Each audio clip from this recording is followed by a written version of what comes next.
तो hello guys, कैसे हो सब। आज से हम स्टार्ट कर रहे हैं अपना पॉडकास्ट, जिसके अंदर मैं श्रेयांश आपको बहुत सारी चीजों के बारे में बताऊंगा। हमारा टॉपिक रहने वाला है डिस्कवर योरसेल्फ, जिसके अंदर कई सारे वीडियोस आएंगी, कई सारे एपिसोड्स आएंगे, जिसके अंदर आपको अलग अलग चीजों के बारे में पता चलेगा।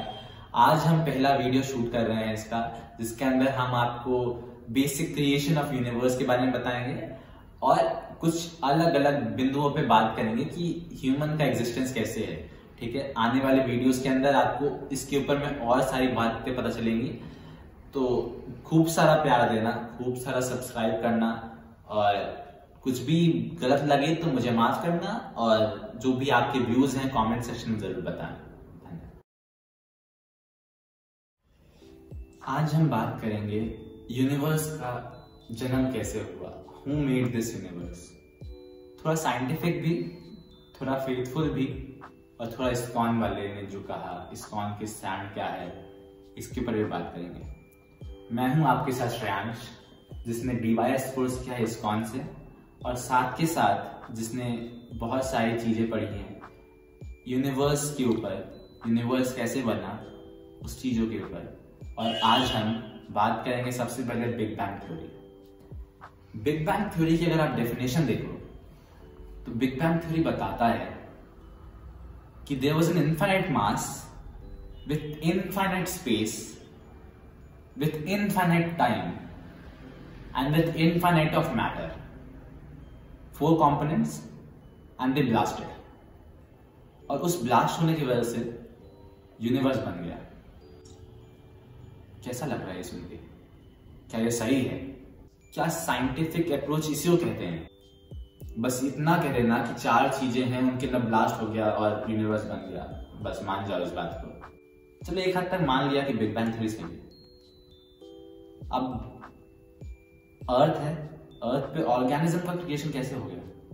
इतने सारे वेराइटी ऑफ ऑर्गेनिज्म कैसे बन गए? पेड़ है, पंछी है, और माइक्रो ऑर्गेनिज्म है, यूनिसेलुलर, मल्टीसेलुलर, कहां से आ गए? अपने आप कहां से आ गए? ठीक है, पूरा प्रोसेस है, मैंने भी साइंस पढ़ा है, जिसके अंदर आप देखोगे कि पहले अर्थ बना, अर्थ का मीटर अर्थ कोलिजन, उसके बाद फिर उसके ऊपर क्लाउडनेस आया, जिसकी वजह से यूनिसेलुलर ऑर्गेनिजम्स बने, फिर उसके बाद वो डेवलप करते करते पेड़ बने, पानी आया। ठीक है, ये सब लॉजिक हमने ही पढ़ा है, आपने ही पढ़ा है। पर इतना ही सच होता तो चीजें आसान होती, पर इतनी आसान है नहीं। हम आज की डेट में एक पतंग उड़ाते हैं तो हमको कंट्रोल करने में कितनी दिक्कत होती है। हम हर वक्त बैठे होते हैं उसको कंट्रोल करने के लिए। एक सैटेलाइट भेजते हैं हम आसमान में, तो 60 बंदे उसको हर वक्त देखते रहते हैं कि कहीं वो उतना ऑर्बिट ना चेंज कर ले। तो ये इतने सारे प्लैनेटरी ऑब्जेक्ट्स हैं, अर्थ, मार्स, सन, ये सब अगर हल्का सा भी अपने ऑर्बिट से हिल जाएंगे तो पूरी दुनिया तबाह हो जाएगी, पूरा यूनिवर्स डिस्ट्रॉय हो जाएगा। पर आज तक तो नहीं हिले। इतना सटीक कैसे हो सकता है? कुछ किसी ने कुछ बनाया ही नहीं है, तो इतना सटीक कैसे हो सकता है? हमने एक सैटेलाइट की ड्यूरेशन होती है कि ये 5 साल सैटेलाइट चलेगा, उसके बाद इसका कोई काम नहीं होगा। पर पृथ्वी millions of years, creation of universe पढ़ोगे तो कितना ही साल पहले बना है। कैसे बन गया अपने आप, जब तक कुछ था ही नहीं, तो सिर्फ ब्लास्ट होने से यूनिवर्स बन गया और कुछ को देखने वाला भी नहीं। 2012 में एक खबर आई थी कि अर्थ से एक बहुत बड़ा एस्ट्रॉइड टकरा रहा है, मीटियोर टकरा रहा है, जिसकी वजह से पूरा अर्थ डिस्ट्रॉय होने के चांसेस है। पर क्या वो हुआ? सच्चाई तो ये है कि नहीं हुआ कुछ ना, बस माइन्यूट से गैप से वो बच के निकल गया। तो इतना प्रिसीजन कैसे हो सकता है? अभी स्टैच्यू ऑफ यूनिटी बनाया तो कहा जाता है उसके अंदर तकरीबन 100 से ऊपर वर्कर लगे हैं उस प्रॉपर एक स्ट्रक्चर को बनाने के लिए, उस प्रॉपर एक शेप में लाने के लिए। तो इतने सारे स्कल्पटर थे ना उसको बनाने के लिए, एक स्ट्रक्चर को बनाने के लिए। आप मोनालिसा की ड्राइंग देखते हो, मोनालिसा की ड्राइंग कैसे बन गई? किसने बनाया? वो एक आर्टिस्ट था कि नहीं था? सेम वे में हम रोड बनाते हैं, इतने सारे घर मकान बनाते हैं, तो सबके पीछे कंस्ट्रक्टर होता है ना, कंस्ट्रक्ट करता है, डिजाइनर होता है, डिजाइन करता है। ये सब कैसे हो रहा है? एक बेसिक, अगर आप स्पाइडर देखते हो, कोई सा भी ऑर्गेनिज्म देखते हो, वो सब अपना एक आशियाना बनाते हैं। कई सारे ऑर्गेनिजम्स हैं, वो सब अपना आशियाना बनाते हैं ना। एक स्पाइडर अपना एक वेब नेट जो बनाता है, इंसान कितने साल भी कोशिश कर ले कभी नहीं बना पाएगा वैसा कुछ। एक शेर अपने लिए गुफा ढूंढता है, वैसा गुफा इंसान क्या जंगल में जाकर ढूंढ सकता है? नहीं ढूंढ सकता है। ठीक है, एक पक्षी अपने चोंच से इतना गड्ढा कर देती है पेड़ के अंदर और उसके अंदर अपना घोंसला बनाती है, क्या वो इंसान कर सकता है? नहीं कर सकता। तो ये सब उनके अंदर इतने ब्यूटीफुल क्रिएशन कैसे आ गए, इतना दिमाग कैसे आ गया उन सब के अंदर कि वो अपने रहने खाने पीने सबका इंतजाम कर लेते हैं और साथ के साथ अपने बच्चों का पालन पोषण भी कर लेते हैं। क्या इनको बनाने वाला कोई नहीं है? और कैसे इतने सारे ऑर्गेनिज्म डिस्ट्रीब्यूट हो गए, इतने सारे ऑर्गेनिज्म। हम बात करते हैं एक्वेटिक से लेकर के मैमल से लेकर के जो बर्ड्स होते हैं उनके बारे में, इतने वेराइटीज ऑफ ऑर्गेनिज्म अपने आप एक धरती पे आ गए और सबके साथ बैठ के रह रहे हैं। प्लांट्स भी अपने आप आ गए, पानी भी अपने आप आ गया, सब कुछ अपने आप आ गया और धरती चल रही। यही मानना है तो ठीक है, जो समझा रहे हैं रट लो, पर इसके पीछे लॉजिक कितना है समझ लेना। ठीक है, क्या हर क्रिएशन अपने आप हो जाती है तो समझ लेना। कहा जाता है कि जब डायनासोर का एंड हुआ उसके बाद ह्यूमंस का एक्चुअल उद्धार हुआ या आए ह्यूमंस। तो जब तक डायनासोर्स थे तब तक ह्यूमंस क्यों नहीं थे? लॉजिक बता दो। और जब ह्यूमंस आए तो डायनासोर क्यों नहीं है? लॉजिक बता दो। ठीक है, तो ये सब कुछ क्वेश्चंस हैं, बहुत सवाल है, इनका जवाब आज तक ना कोई दे पाया है, ना कोई अभी तक मेरे को लगता है कि आगे नियर फ्यूचर दे पाएगा, अनलेस कि वो पढ़े हमारे स्कल्पचर्स, हमारे पुराने ग्रंथ, इन सब के अंदर बहुत चीजें लिखी हैं, सच्चाई लिखी है। कल ही परसों मैंने 2-3 वीडियो देखे हैं जिसके अंदर जो कैलकुलेशंस हैं वो ट्रिलियन से भी आगे है। ट्रिलियन के आगे क्या होता है हमको तो नहीं पता, इंग्लिश काउंटिंग सिस्टम को नहीं पता, लेकिन हमारे ग्रंथों के अंदर ये सब इंफॉर्मेशन है। ठीक है, हमारे ग्रंथों के अंदर रियल कैलकुलेशंस हैं कि कब पृथ्वी का अंत होगा। अभी जो कैलकुलेशन चल रही है जिसके हिसाब से अभी 51% टाइम बचा है पृथ्वी के खत्म होने का। तो ये कैलकुलेशंस इतने सटीक कैसे हैं? और अगर आप कैलकुलेशन का रेंज देखो, मनवंतर युग, कलयुग, इतने सारे युग हैं, उसके बाद उसके बाद मनवंतर है, तो ये एक डिफरेंट रेंज ऑफ कैलकुलेशन है। ठीक है, अब भगवान अलग अलग रूप में हो सकते हैं, ये मानते हैं हम। तो बेसिक क्रिएशंस और एक डिस्टिंग्विश है ह्यूमंस और बाकी ऑर्गेनिज्म के अंदर। ह्यूमंस के अंदर एक डेवलपिंग माइंड है, उनके अंदर एक सोचने की क्षमता है।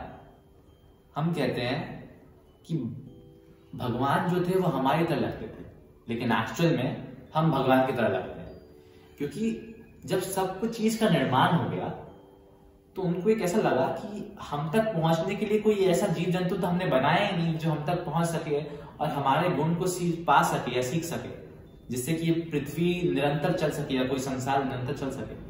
तो उन्होंने अपने जैसा, जिसके ना सारे गुण तो नहीं दिए अपने, लेकिन मैक्सिमम जैसा उनके जैसा है अब हमारे हटा दिया।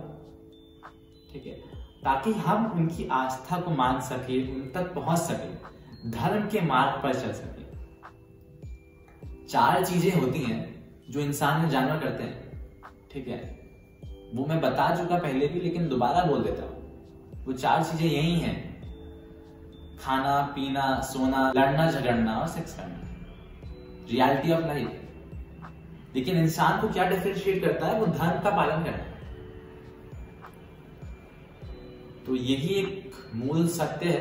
क्रिएशन ऑफ यूनिवर्स कोई मजाक तो नहीं था, लेकिन रियलिटी यही है कि यूनिवर्स के पीछे भी एक पावर है जो उसको बैलेंस करके चल रही है। अर्थ मार्स एक दूसरे में कोलाइड इसलिए नहीं होते हैं क्योंकि उनका ऑर्बिट बहुत सटीक है। They are managed by a supernatural power.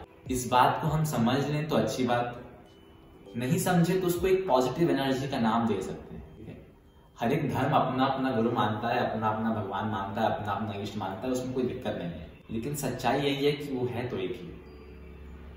ठीक है, तो अभी हमने बेसिक बताया कुछ, मैंने अभी डिटेल नहीं गया।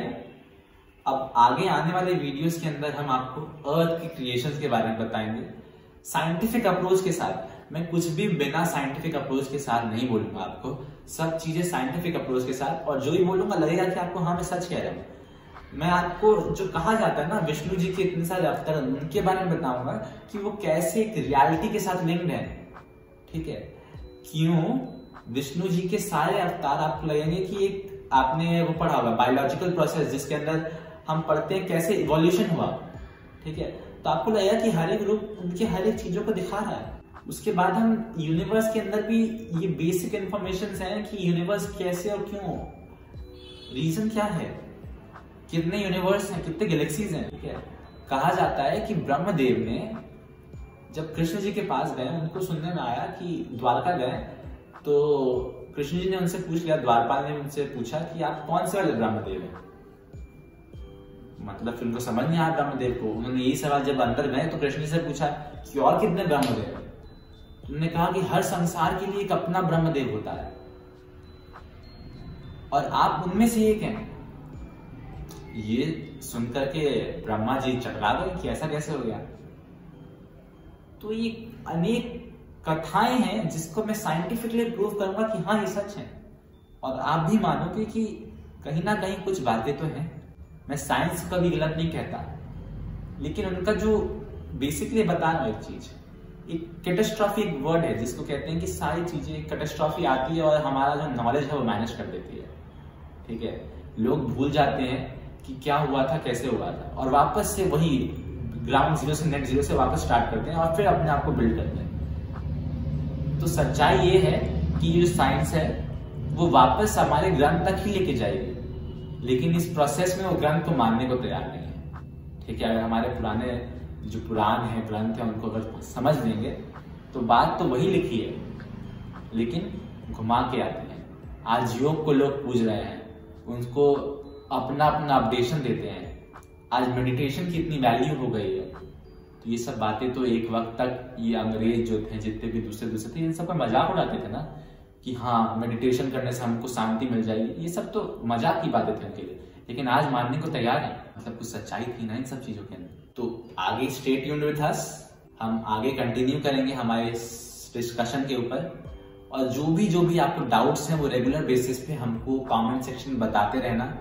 हमको पता चलना चाहिए कि आप क्या सोच रहे हो इस पॉडकास्ट के बारे में, इस पूरे सीरीज के बारे में, जिसके अंदर हम अलग अलग एक्सपेक्ट्स को टच करेंगे और एक पूरा सीक्वेंस लेके आ रहे हैं आपके लिए डिस्कवर योरसेल्फ का।